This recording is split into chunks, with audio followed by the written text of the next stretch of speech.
Hello everyone, कैसे हैं आप सभी लोग। I hope you are doing well. So dear student, जो आज का हमारा सेशन है, जो आज का हमारा क्लास है, वो यूपीएससी यानी आईएएस, आईपीएस, आईएफएस के सिलेबस पर आधारित रहने वाला है। यानी कि हम इसमें आज एग्ज़ाम का पैटर्न और सिलेबस को डिस्कस करेंगे। इससे पहले कुछ इंपॉर्टेंट बातें हैं वो कर लेते हैं। तो डियर स्टूडेंट, आपको बता देते हैं कि आप नॉट ओनली यूपीएससी एस्पिरेंट हो, आप किसी भी एग्ज़ाम की तैयारी कर रहे हो पूरे भारतवर्ष में, आपकी रेस्पॉन्सिबिलिटी बनती है, आपकी प्रायोरिटी बनती है कि आप उस एग्ज़ाम से संबंधित या उस एग्ज़ाम से रिलेटेड सिलेबस या उस एग्ज़ाम का पैटर्न देखें। उससे क्या होता है कि आपको एक क्राइटेरिया डिसाइड हो जाता है और सब्जेक्ट को एक सीमित मात्रा में पढ़ने में सहूलियत होती है। विशेष तौर पर आईएएस एस्पिरेंट के साथ में पिछले कुछ वर्षों में ये प्रॉब्लम देखी गई कि वो क्या करता है, जैसे ही स्टडी स्टार्ट करता है तो उसको नई नई चीज़ें जानने को मिलती है और ह्यूमन टेंडेंसी भी है कि वो नई नई चीज़ों को जानना चाहता है। और उस जानने के चक्कर में क्या होता है, वो मूल सब्जेक्ट्स यानी जो सब्जेक्ट का क्राइटेरिया यानी यूपीएससी बोर्ड द्वारा जो क्राइटेरिया डिसाइड किया गया है उससे वो परे जाने लगता है। यानी चीज़ों को समझते समझते बहुत आगे निकल जाता है और जो एग्ज़ाम को चाहिए होता है वही चीज़ें रह जाती है।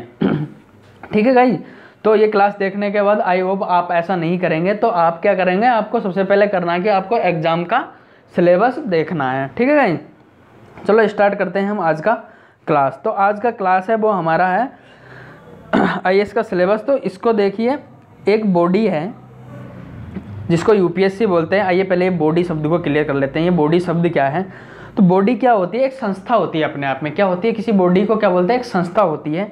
तो ये कौन सी संस्था, इस पर बात कर लेते हैं। जो भारतीय संविधान है, जो इंडियन कॉन्स्टिट्यूशन है, उसमें क्या किया है, दो प्रकार के प्रोविजंस दिए गए हैं कि एक तो क्या होगी, इसमें कॉन्स्टिट्यूशनल बॉडी होगी और दूसरी क्या होगी, इसमें एक स्टैट्यूटरी बॉडी होगी। ये क्या होता है सर, तो ये होता है कि कॉन्स्टिट्यूशनल बॉडीज़ तो हम उन संस्थाओं को कहते हैं जो संविधान का निर्माण के समय यानी जिस समय पे कॉन्स्टिट्यूशन को बनाया गया था उस समय पे ही इनको बना दिया गया था कि भाई इन चीज़ों की ज़रूरत होगी और हमें ये बना देना चाहिए। उसी प्रकार से जो दूसरी बॉडी होती है वो क्या होता है कि समाज की स्थिति को देखते हुए यानी कि भारतीय समाज की सिचुएशन को ध्यान में रखते हुए क्या होता है कि बॉडी बनाई जाती है, संस्था बनाई जाती है। जैसे कि बात करें कि इसमें कौन कौन से एग्जाम्पल आते हैं, एग्जाम्पल से समझते हैं। जो कॉन्स्टिट्यूशन बॉडी की बात करते हैं तो इसमें कॉन्स्टिट्यूशन बॉडी के रूप में हम यूपीएससी बॉडी को ही रखते हैं पहला एग्जाम्पल। तो ठीक है, यानी कि जिस समय पे संविधान निर्माण हुआ था उस समय पे क्या किया गया, यूपीएससी को उसमें रखा गया था। लेकिन बाद में क्या हुआ, इसी प्रकार से जब समय निकलता गया और उनको ज़रूरत पड़ी कि कुछ नीतियाँ ऐसी बनानी चाहिए, कुछ नीतियाँ ऐसी नहीं बनानी चाहिए जो समाज के लिए रिलेवेंस रखती है, समाज को एक अच्छा स्तर प्रदान कर सकती है। तो उसके लिए इसी प्रकार से एक बनाया गया नीति आयोग।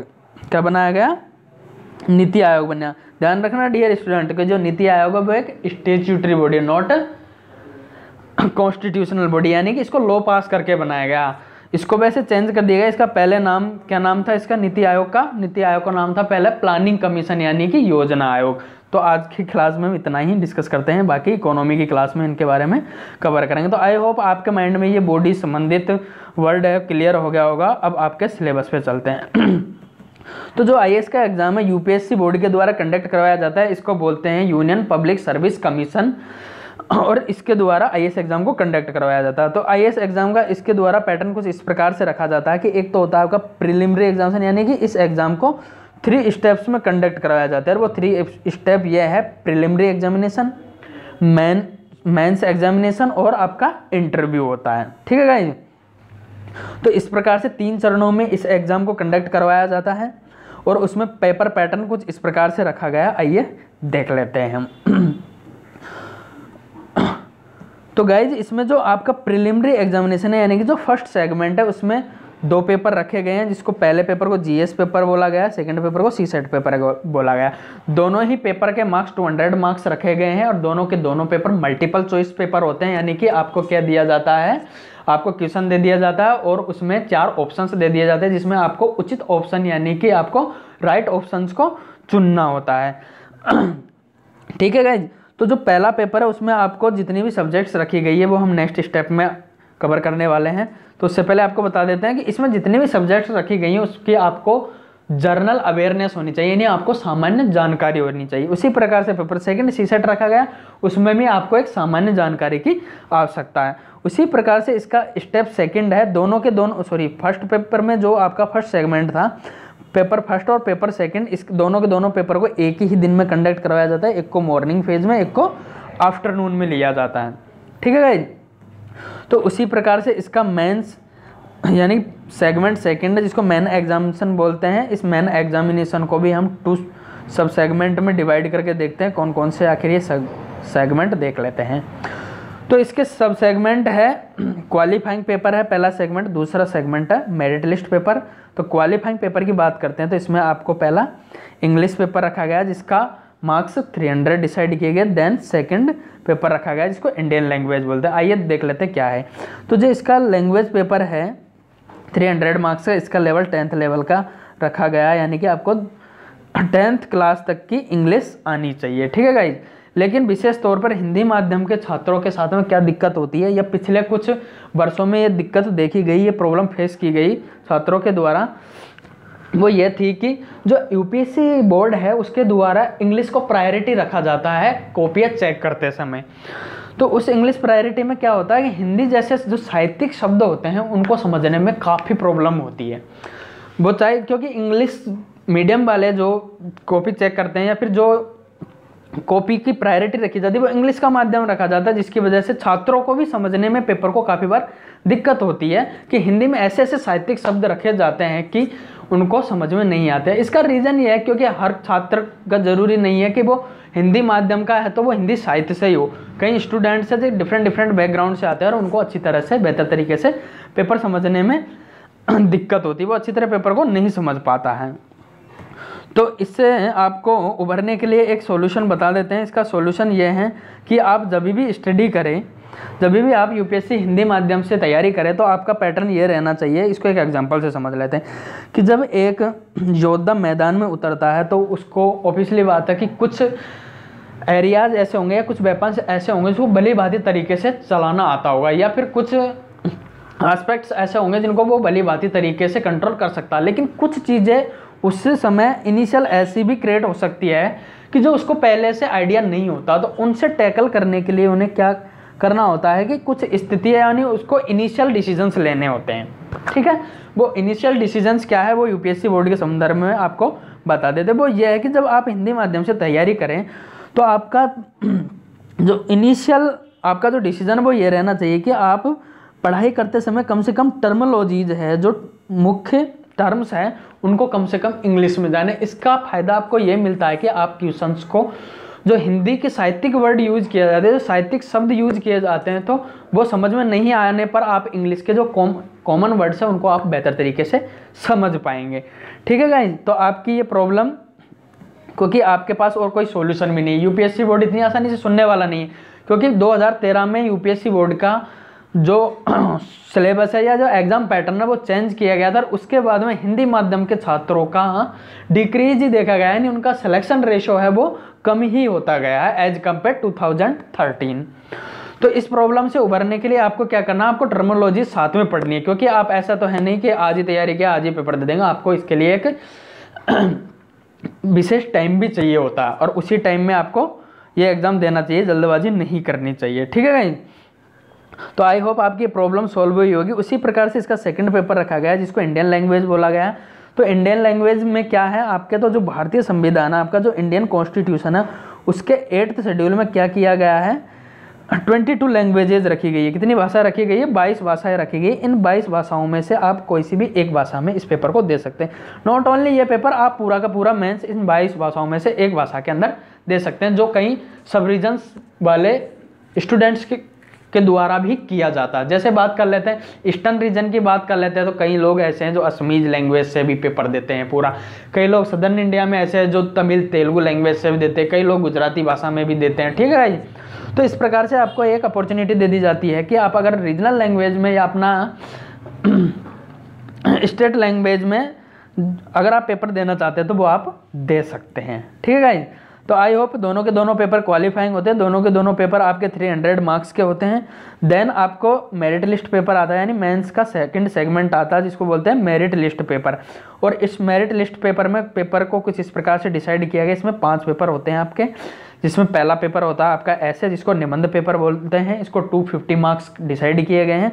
इसमें आपको 2 क्वेश्चन मिलते हैं, यानी कि 2 ऐसे मिलते हैं, दोनों के दोनों ऐसे को आपको, यानी कि एक ऐसे का जो क्राइटेरिया रखा गया 1000 to 1200 वर्ड्स, यानी कि आपको 1000 शब्द से 1200 शब्द में एक निबंध लिखना होता है। इसी प्रकार से 2 निबंध लिखने होते हैं, उसमें आपको कई सारे निबंध मिलते हैं जिसमें से आपको 2 निबंध चॉइस करने होते हैं, यानी एक चॉइस आपको यहाँ पर भी मिल जाती है।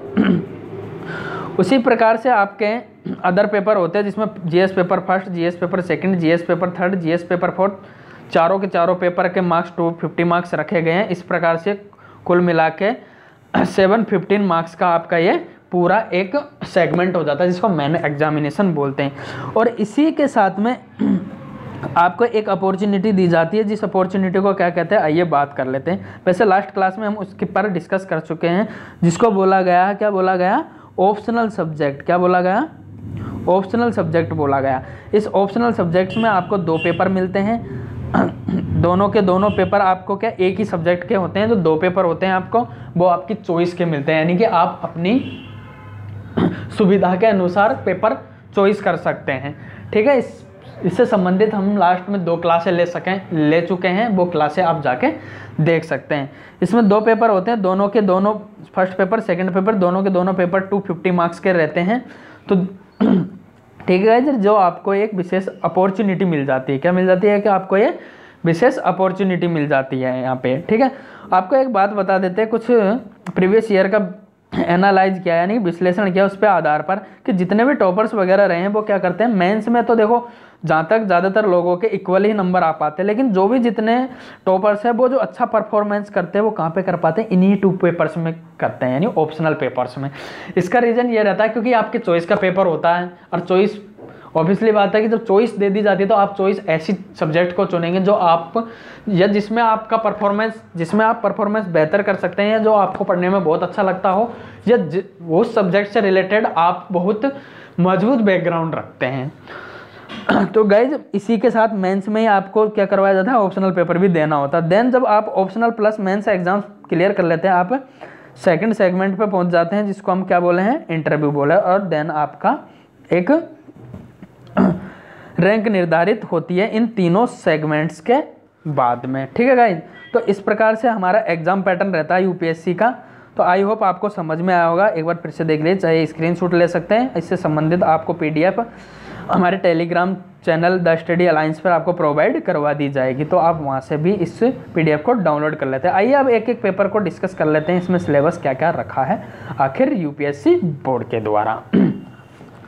तो जब इसके सिलेबस की बात करते हैं तो इसमें सिलेबस पे आपको पहला जो सेगमेंट दिया गया इसमें दिया गया है, इसमें डियर पहले आपको एक बार बैक जाके फिर से दिखा देते हैं कि हम किस को, जो प्रीलिम्स पेपर है उसके हम पहले जीएस पेपर को ले रहे हैं। कौन से पेपर को ले रहे हैं गाइज, हम जीएस पेपर के सिलेबस को डिस्कस कर रहे हैं। ठीक है, तो कंफ्यूज नहीं होने का। आइए चलते हैं हम सिलेबस की ओर। तो जब हम सिलेबस की बात कर रहे हैं तो इसका जो जीएस पेपर फर्स्ट है, इसमें रखा गया आपको करंट अफेयर यानी करंट इवेंट्स रखी गई है, और उनका क्राइटेरिया रखा गया नेशनल एंड इंटरनेशनल इंपॉर्टेंस, यानी आपको देश के अंदर क्या चल रहा है वो तो देखना ही देखना, साथ में विदेशों में भी यानी कि विश्व स्तर पर क्या चल रहा है वो भी आपको देखना होगा। अब इसमें आपको एक पर्सनल सजेस्ट कर देते हैं हम आपको कि सबसे पहले आपको कैसे पढ़ना है करंट अफेयर। देखिए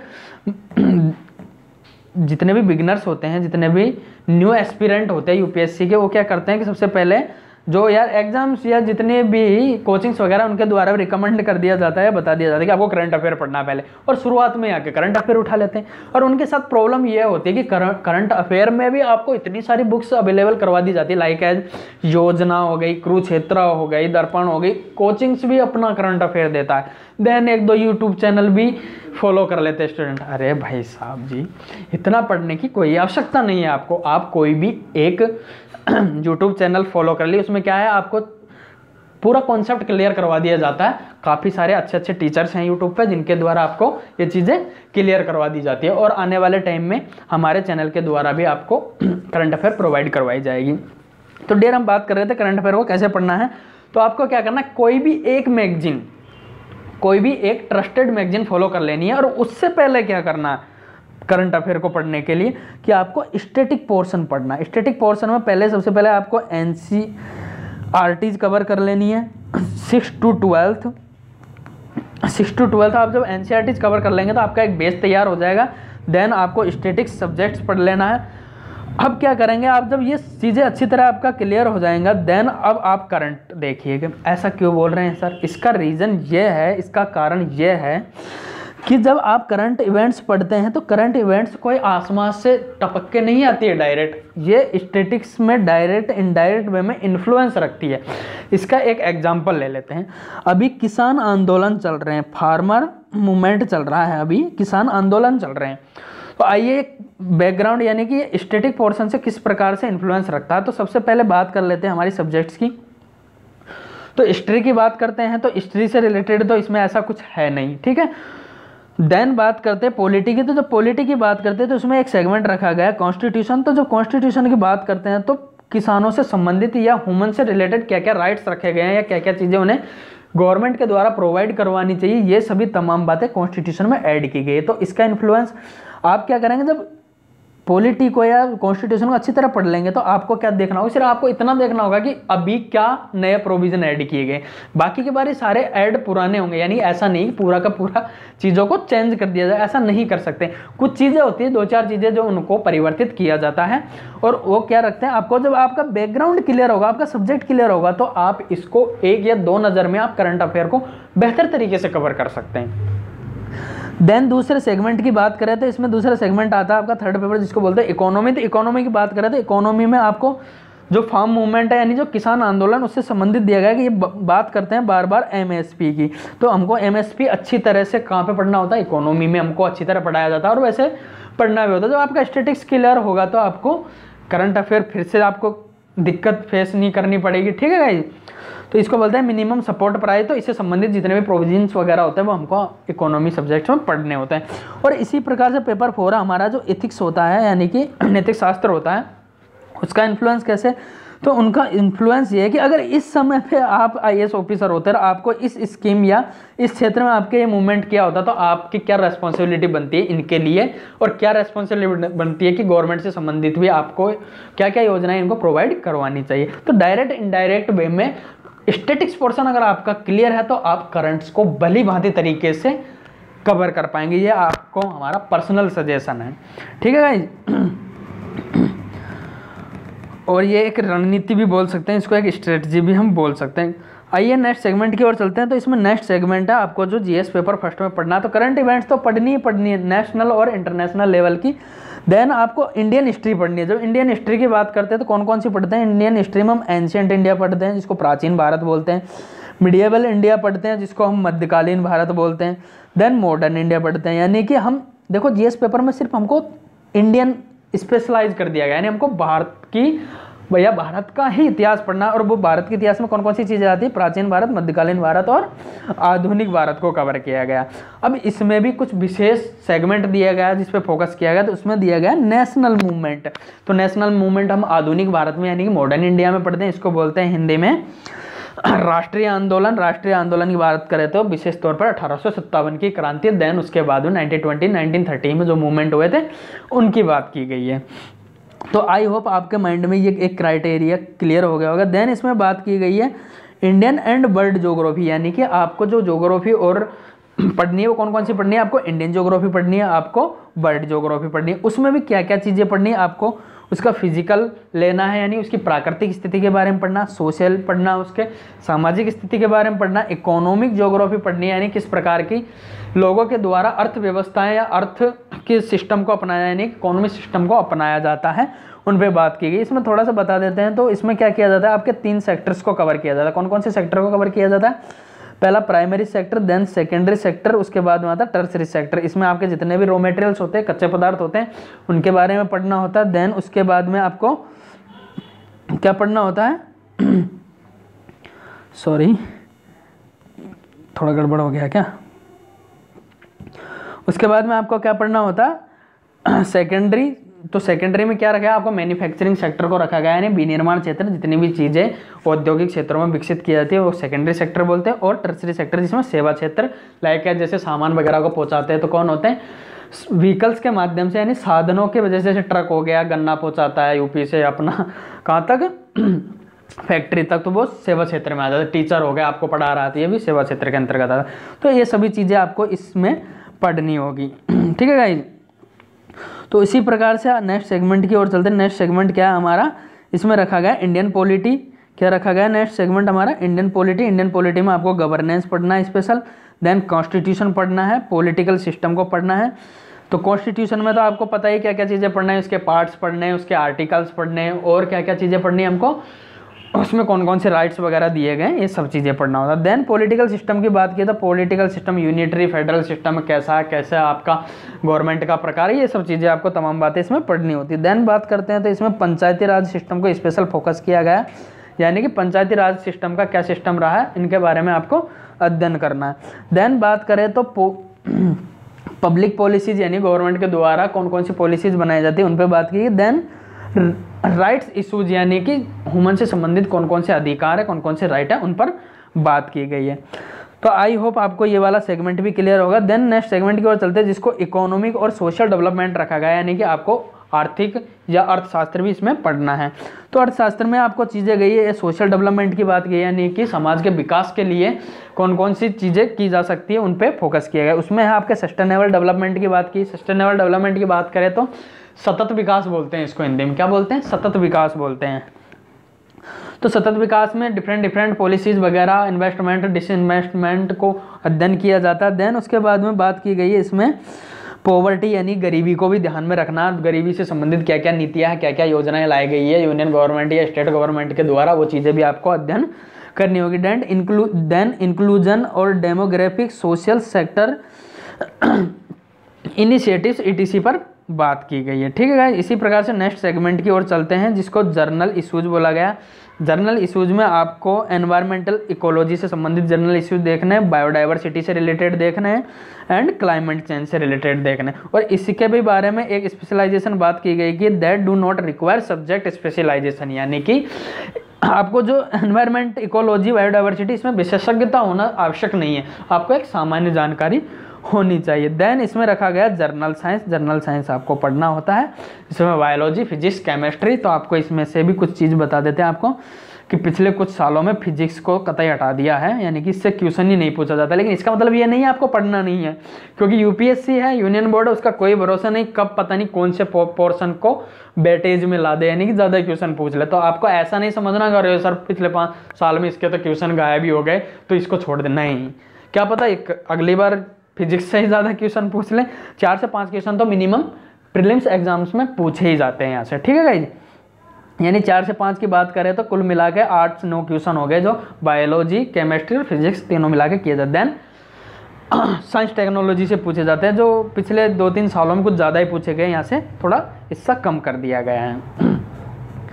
तो आई होप आपको जो आपका ये GS पेपर है, तो ये हम जो प्रीलिम्स का GS पेपर फर्स्ट है, हम इसका सिलेबस डिस्कस कर लिए। आई होप आपको वाली बात ही समझ में आया होगा। देन हम पेपर सेकंड पर चलते हैं, CSET पेपर की ओर चलते हैं।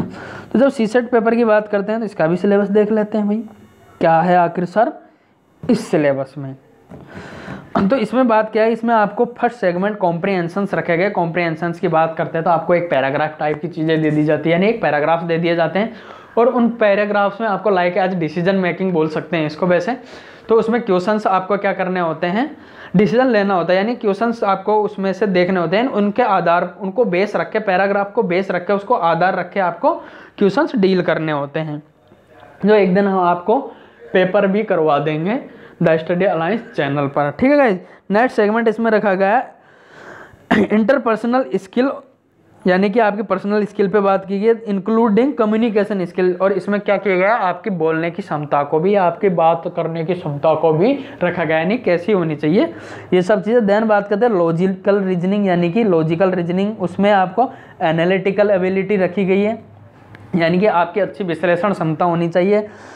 देन डिसीजन मेकिंग रखा गया है, इसमें आपको डिसीजन लेना है, इनिशियल डिसीजन और जो भी अनसर्टेनिटीज रिलेटेड डिसीजन से बोला गया है। देन आपके रखा गया है प्रॉब्लम सॉल्विंग, और जो रीजनिंग में हम अच्छी तरह पढ़ते हैं कि प्रॉब्लम्स का सॉल्व कैसे करते हैं, वो सभी दिए गए, आपको पूरा कवर करवाया जाएगा द स्टडी अलाइन चैनल पे। देन बात करते हैं जनरल मेंटल एबिलिटी, यानी आपको सामान्य जो मस्तिष्क संबंधित टॉपिक है जो रीजनिंग में आता है उसको भी रखा गया है। देन बेसिक न्यूमरेसी, यानी कि आपको मैथ का भी एक लेवल पढ़ना है, जिसका लेवल डिसाइड किया गया, 10th लेवल डिसाइड किया, ठीक है गाइस।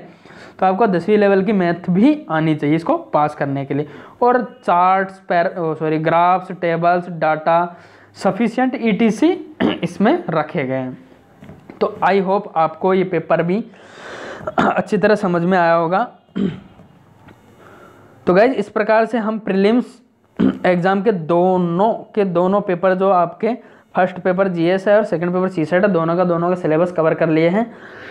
तो आज की क्लास को हम यहीं समाप्त करते हैं, क्योंकि ये थोड़ा लंबा हो जाएगा। अगर मेंस का सिलेबस इसमें करेंगे तो हमारी जो नेक्स्ट वीडियो रहेगी, जो हमारी नेक्स्ट क्लास रहेगी, वो मेंस एग्जाम्स के सिलेबस पर रहेगी, जिसमें हम 9 के 9 पूरे के पूरे पेपर्स को कवर करेंगे। उसमें क्या क्या बोला गया, क्या क्या क्राइटेरिया निर्धारित किया गया है, उस पर हम बात करेंगे, क्योंकि ये क्लास थोड़ी लंबी होती जा रही है। तो आपको उसके लिए सेकंड क्लास का इंतज़ार करना पड़ेगा। आप इन संबंधित सभी एग्जाम संबंधित इन्फॉर्मेशन प्राप्त करने के लिए the study alliance Telegram channel को भी ज्वाइन कर सकते हैं, जिस पे हम सभी एग्जाम से संबंधित इन्फॉर्मेशन प्रोवाइड करवा देते हैं। और फेसबुक पेज है हरिचरण बैरवा के नाम से, उस पर को भी फॉलो कर सकते हैं, उस पर भी तमाम इन्फॉर्मेशन मिल जाती है। तो आज के लिए हम क्लास को यहीं समाप्त करते हैं। जय हिंद, जय भारत, अच्छे से पढ़ाई कीजिए, ठीक है गाइज।